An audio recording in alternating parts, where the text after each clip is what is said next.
Welcome to Splatalot! The magical, mysterious, and extremely messy kingdom that invites 10 brave young warriors to go head-to-head with those deplorable defenders as they compete to capture the much-treasured Splatalot crown. Intimidation! Can the defenders keep the castle safe from the attackers, or will our young warriors overcome every obstacle and find a true champion to rule the kingdom? Who will tumble? Who will tilt? Who will teeter? And who will go splat?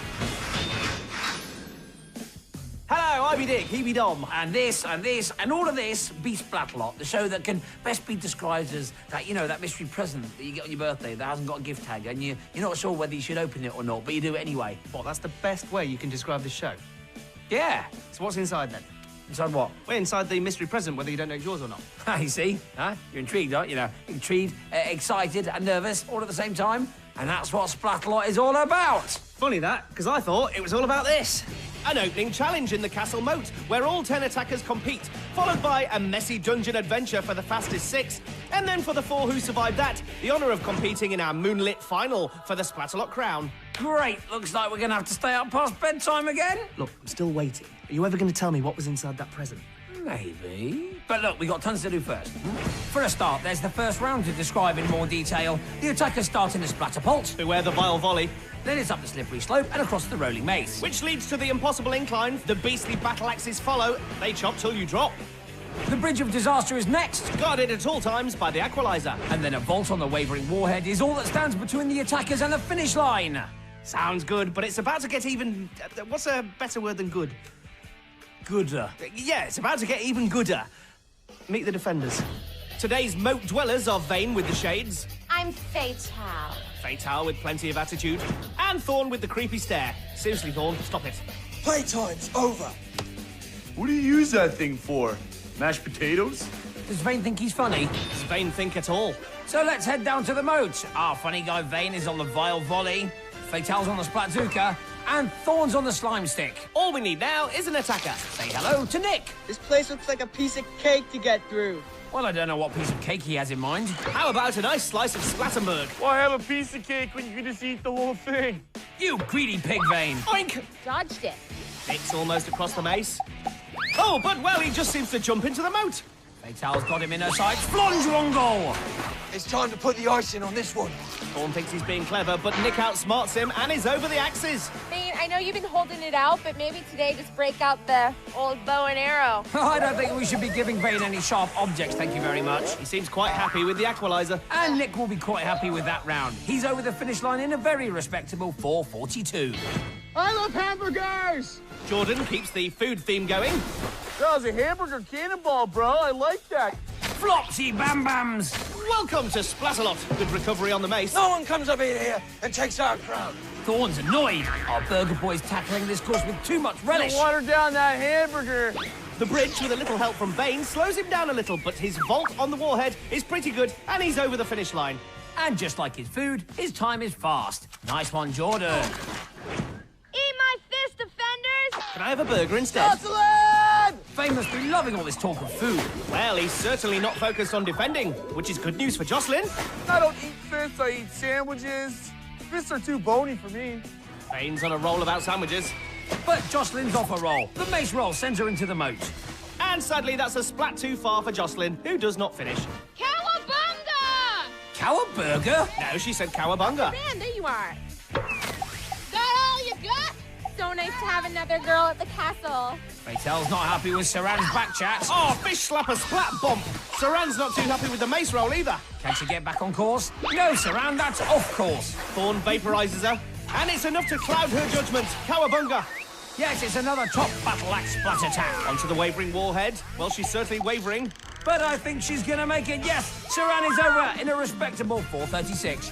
Oh, but there's nothing respectable about this victory dance. What is that all about? Let's have more fun. Okay, Abby, prove it. Ball! Now, has Vane's aim improved at all? No. Oh! Inches!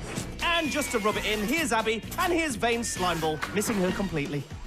Onto the incline. Oops, Frange Mongol. Oh, yes, sons. They want to have fun. I think defenders have more fun, Abby. Abby at the finish line, but no, she's down. Well, she eventually finishes in 8:32. So we're halfway through round 1. Remember, 6 attackers qualify, so with 5 attackers still to come, the person currently in first place is automatically through. And that person is Jordan. He's safe. Then it's Soranne with 4:36, Nick with 4:42, Abby with 8:32, and Joycelynn, who did not finish. So for the attackers who've just competed, it now becomes a waiting game. But for the attackers who are about to compete, the wait is over. It's time to get out there and start splatting. Now, our last attacker, Abby, brought up the notion of fun. Fatale then made the claim that defenders had more fun than attackers, so we thought we should put that to the test. Dick here's representing the attackers. Proceed. Well, cake-loving Nick finished in good time, so his fun should continue. Okay, give yourself a squirt. Jordan already knows he's through, plus he got Thorn angry, so that's double the fun. What about Soranne? Oh, one word. Cowabunga. Loads more fun. And Abby? Well, this was her idea, so she must have had fun. Right, on to you, the defenders. As you said, Jordan made Thorn angry, and Fatale didn't like Soranne's back chat, so no fun for them. Plus, Vane's aim was awful, so overall he didn't have any fun either. Well, so that concludes the test. So in theory, it's fair to say that attackers have more fun than defenders. And in practice, they do too. Here's the leaderboard again. Jordan leads with 3:56, followed by Soranne, Nick, and Abby, who's in the danger zone because Joycelynn did not finish. So, ready for some more fun? No. See, even Fatale's starting to have fun. I think she's laughing at Vane. Thorn still looks grumpy, though. Here's Jacob. If you ain't Dutch, you ain't much. I'm not Dutch. Then you ain't much. Trout spout! Hey, look! A flying Dutchman! A funny line from Vane that's not about food. Crackanang! You ain't Thorn. You ain't Thorn. Didn't really think that one through, did he? Here's Jacob on the axes. Thorn's vapor doesn't bother him, and he's over. Remember me? I was at the start. I'm your bro. Why don't you go get another donut? Because we ran out. Jacob outsmarts Vane, but he can't outsmart the bridge. The warhead's a bit too clever for him, too. Fatale tries a sneaky splat, but Jacob stays sharp and finishes in 5:05. Great goo! Popcorn pickle! Another edible battle cry from Michela. And another miss from Vane. You flipped like a patty there. Would you like fries with that? Okay, so here's Michela next to a giant burger that only Vane can see. Moving on to the axes, she survives the water blast but ends up in a popcorn pickle. Life isn't any easier on the wavering warhead, and the moat beckons once more. But that's still a reasonable time, which could be good enough for round 2. I like bacon. No, Nathan, Vane won't be able to cope. Yes, once again, Vane's in a food frenzy and misses his splat. You like bacon, I like you. We're friends. Don't be distracted by the food references, Vane. Yes, Vane's Achilles heel is definitely his stomach. Nathan's lost it on the incline track fracker. Well, the defenders might not be on form, but the course has really tested the attackers today. And after that spectacular splat, Nathan hasn't got the energy to continue. He's fine, but does not finish. Here's Tyree. Are you ready to rumble? Is that a reference to Vane's tummy? Flat for me! Twit plat! Fatale splats and Tyree stares her down with those red rumbling eyes. She bounds over the mace roll, but I think she's too fast on the incline, and lobster lover! I think she was still angry with Fatale and just forgot to put her brakes on. Tyree, watch out for the chandelier! Chandelier? My grandma shoots better. Thatcher's maybe, but does she splat better? I doubt it. Splat for me, Tyree, when you fall in love. Follow that, Thorn. You know, Tyree, that's certainly where you long to be. Is this still Splatalot? Tyree seems to think so. She's still splatting. Good. For a minute there, I thought Andrew Lloyd Webber had hijacked the show. Well, she can sing and dance all she likes now because that time is good enough. Powdered mini donuts. What a feast we've had with the battle cries today. Oh, what was that for? For trespassing, Dylan. And it looks like Dylan's an uninvited guest on the mace roll too. Not for long, though. I ain't gonna sugarcoat it for you. Ew, that's gross, man. It wouldn't be slime otherwise, Dylan. Oh, Dylan just about recovers, but a Bobby Bash box! That is a big splat. The water blast caught Dylan completely by Now surprise. that is a fatal distraction. Dylan still looks a bit disoriented. And floppy one. Well, to be fair, he's not bad at finding his way to the moat, And with that time of 4:32, he's not bad at finding his way to round 2. despite him dealing with all that goo. After all that slimy rhyming, round 1 is complete. Through to round 2 are Jordan, Tyree, Dylan, Soranne, Nick and Jacob. Well, round 1 proved to be particularly tricky today, but we've got some evenly matched attackers going through. Yes, the top 5 are all within a minute of each other. So that means our second round of Splattiness Ditch the Dungeon should be a pretty tasty treat indeed. And just to prove how tasty round 1 was, here's our battle cry feast, fit for any royal banquet. We have Master Nick's piece of cake, Master Jordan's lovely burger, Miss Michela's popcorn pickle, Master Nathan's bacon, and whose is this?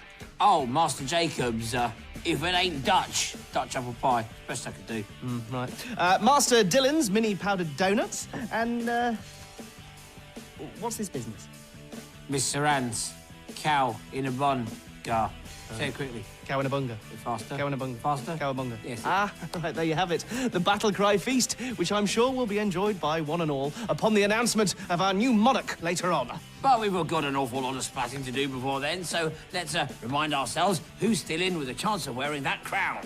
In round 2, we have Soranne, Tyree, Nick, Dylan, Jacob and Jordan. But before they can even dream of ruling the Splatalot Kingdom, they'll need to ditch the dungeon. And here's how. The attackers start beneath the castle walls down in the dungeon. They must escape the stock market, cross the splat walk, and then climb the loathsome ladder. Those that make it to the top of the dungeon can claim one of 4 flags, the all-important ticket to the final. But the grimy, slimy defenders will be slowing them down at all times. So with 6 competitors and only 4 flags, we'll be saying goodbye to 2 more attackers very soon. But now let's say hello to 3 new defenders. Hello. Hi, Scab. Nice to see you. How you doing? Kookaburra. Hi, Kook. Looking good. And hello, Mediva. Now, how about a nice welcome for us? Welcome to... Welcome to... Line... Welcome to Splatalot. Welcome to Splatalot. What was all that about? First things first, Jacob's in orange, Jordan's in yellow and green, Tyree's in pink, Dylan's in green, Nick's in blue, and Soranne's in zebra stripes. Scab's in a trance. So it seems his feeble little mind can be controlled by Kook using fire. Looks like Mediva's back to her usual self, though. She better hang up because they're off. Through the gate, easily enough, and onto the splat walk. Scab's about to make it pretty slippy out there, but Mediva's still on the phone. Mediva! Sorry, guys. I got to go get my head did, you know. We're defending, Mediva. Look, I help you see. But I got to go, child. Don't go, please don't go, please don't go. Well, this is unheard of. Mediva! So the defenders are down to 2. Okay, you know what? We've got this. Hoota Maluta! Kook steps up and splats Soranne. They need plenty more of that without Mediva. Team Australia. Team Aussie. Team Aussie. Nanky back. Scab's entering into the team spirit. Sisters are doing No. No singing when you're with me, you understand? Understood. No singing. Well, it's still early days for the coalition. I think they need to do more work on their team name. Who needs Mediva when you've got Kukab or Skabook, as I like to say? Well, Team Kukab or Skabook might not exactly roll off the tongue, but they've certainly got the attackers rolling down the ladder. Yeah. Nick's trying to fend off this terrible twosome, but he's down. Kukaba, switcheroo. Switchy. The defenders try a new tactic. Oh, but it's getting messy. Doesn't really look like they know what they're doing. It's absolute chaos. Surely the attackers can take advantage. And now they've splattered each other. I'm sure this wasn't how they practiced it. Come on, Kook. Intimidation. Finally, they start defending again, much to Nick's annoyance. Who's back in the moat? Scab splats Soranne and so does Kook. He loses his balance and she loses her grip, heading straight for the moat. You want to go do some defending? Yes. Let's go. Well, if it's anything like their last plan, it should be entertaining. How about you press one button, I press the other one? Well, no buttons needed at the moment. Dylan's lost his balance and takes out Jacob. Soranne's lost it again, and so has Nick, who takes out Jordan, who in turn trips Tyree. Yes, the loathsome ladder is working like an extra defender. Purple play. Purple play. Not the Purple Plague! 3, 2, one. Soranne looks on open-mouthed as the plague descends. But it's Tyree who's infected first. Soranne eventually succumbs to the plague too. Well, the look on her face just about said it all. To be honest, I think it was saying, "Oh, Splat, I'm heading for the moat." Team Kukab are completely on top right now. The attackers are in disarray. The phone's ringing. I'll get it. Ooh, I wonder who that can be. It'll be Medivh. I know. Hello? He could have let it go to voicemail. He's got a castle to defend. Well, he seems to be doing okay. Oh, it's Medivh. She says we're doing a great job. Well, how nice. Scab, ask her how her hair looks. Oh, charming. He's put the phone down. And Cook's put Jordan down, all the way down into the moat. Scab and Cook team up again with the pokey pike, and Soranne bears the brunt, sliding headfirst again into the splat walk. Well, if it wasn't hard enough already for the attackers, they've just turned on the waterfall. Tyree slips and trips and decides to take Jordan for a ride. Here's Dylan. Oh, and the pokey pike sends him hurtling back down the ladder. Oh, Nick's down too, and he's off to join Dylan. But Soranne's nearly over. And from out of nowhere, Cook fends her off. How cruel. I'm sure she thought she'd won. She still might. Cook's under real pressure now. 4 attackers are closing in. And somehow Tyree slips past Kookaburra and becomes our first finalist. Scab comes to Cook's rescue, and down go Jacob and Soranne. But Nick and Dylan are still hanging on at the top. Dylan makes a break, and he's the second attacker through, grabbing the flag in triumph. Nick's not far behind, so that means there's just one place left. The 3 remaining attackers climb the ladder one more time. It looks like Cook and Scab have given up, so it's a foot race between Soranne and Jordan. This is too close to call. Who's going to get to the flag first? Oh, Jordan slips, and Soranne becomes our 4th finalist. Absolutely brilliant. That has to be the closest fought round of Ditch the Dungeon we've ever seen. It's a terrible shame for Jordan, but Soranne is through by the tiniest of margins. Jacob takes the slide of shame first, leaving Jordan to have one final moment of glory. So close, eh, Jordan? Yeah, she's got some explaining to do. And these attackers have got some celebrating to do. For now, their dreams of ruling Splatalot are very much alive. Here's confirmation of the top 4 attackers who will be heading for our spectacular moonlit finale. We have Tyree, Dylan, Nick and Soranne. Well, with so many evenly matched attackers, we just knew that was going to be extra special. Yeah, what about all that nonsense, though, with Medivh's hair appointment? I suppose, though, it did lead to the birth of Team Kukab. I preferred Skabook. Either way, they'll be back in the final defending another onslaught from the 4 attackers who all have their eyes on the prize. Now, there's hardly anything to choose between the attackers today, so the good old Splat Hat's going to have to work extra hard to find a favourite. Come to Daddy.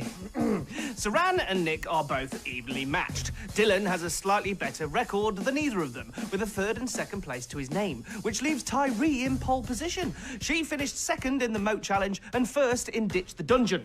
So, Tyree is the favourite. But favourites don't always win. I think it's still too close to call. Yeah, here's a reminder of the finalists. Tyree, Soranne, Nick, and Dylan. And here is the majestic moonlit course that stands between them and the Splatalot crown. It looks stunning, but this course is tricky all the way. The attackers start with a trip to the Diamaya and the barrier of all barriers. Once through the gate, they have to teeter across the terrifying T's, which lead to the scary go-round. It's a short spin to the annihilating arm, which they need to climb over, followed by the gruesome twosome, which they must leap onto. The cruel and cunning clobbering cannons are next. Then it's down to the royal ramps and over to the rock wall. And at the top of that wall, the Splatalot crown awaits the next ruler of this fine and messy kingdom. That's the course, but it wouldn't be complete without those defiant yet often self-defeating defenders. Yeah, they've been hit and miss all day. In Vane's case, mainly miss, and in Medivh's case, mainly missing.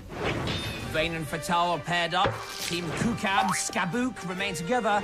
Thorns vaporizing as usual, and Medivh... I finally got my hair did. Well, that hair makes just about as much sense as that sentence. Here are the attackers. Soranne's in zebra stripes, Tyree's in pink, Nick's in blue, Dylan's in green, and all are in it to win it. They're off and sprint over to the mire. Oh, that sprint is soon reduced to a trudge, though. The girls reach the barrier first, but out of nowhere comes Dylan. Hang on, he's let back again. Aha, he's lost a shoe. And some valuable time to boot. Welcome! Charming and slimy, that's Fatal down to a T. And here's Tyree down on the tee, but it's not to be. Here's Nick's first attempt, ram jam big jobs. Same result for Soranne. Dylan's turn, he leaps and... Whompmonger! A splat worthy of any final. Now this is unusual. 2 attackers together on the tees. Could be tricky. It's so nice to see that there's camaraderie among the attackers. I love Not that. quite Fatal. Nick's over, and he's left Soranne high and dry. Well, she's low and wet now after Dylan pushes past, but then he takes a dunking, serves him right. Nick now leaping onto the scary go-round. Oh, he's teetering and just about avoids the annihilating arm. Back to Dylan on the tees, looking good, and yes, he's bounced his way over. Nick grabs the arm. He's got to climb over it, but that makes him a sitting target. Anchovy seeker. Dylan gets a dunking. Nick's over the arm now and heading for the greasy twosome, but he can't make the landing. You've just crossed over into the Splatalot zone. Thanks, Thorn. Back to Soranne. She's still tackling the troublesome tees, but this time, she's made it! And Tyree, our tournament favourite, is over too. Ladies first. Tyree leaps onto the scary-go-round, but she's not looking steady, and down she goes! Funny, she steps off just as Soranne steps on. She's made her landing and heads towards the arm. She gets a grip, but Nick's heading right for her, and he comes as cropper. Dylan now making his second attempt. Oh, he's struggling, and Dylan dunks again. Soranne's still hanging onto that arm. She's trying so hard not to fall, but I fear the moat beckons. Wow. Everyone quit. I'm ready to go home. I don't care. Vane is such a slacker. Tyree's turn now to take on the arm.